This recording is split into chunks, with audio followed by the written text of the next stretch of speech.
આજે અમારી સાથે માનનીય કલેક્ટર શ્રી, માનનીય ડીડીઓ શ્રી અને બીજા અધિકારીઓ સાથે છે અને ખેડૂતોને આશ્વસ્ત કર્યા છે કે જે સર્વેની ટીમ છે સ્થાનિક ઓફલાઈન સર્વે માટે પણ આવી જશે અને ખેડૂતો જાતે પણ ઓનલાઈન સર્વે પણ કરી શકશે.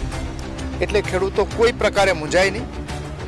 એને દરેકે દરેક જે ખેડૂતોને નુકસાન ગયું છે તમામને અહીંયા ખેતર ઉપર આવી અને એનું એસેસમેન્ટ કરશે અને કોઈ પણ ખેડૂત જે છે એને નુકસાન કર્યું છે એમાંથી બાકાત નહીં રહી જાય.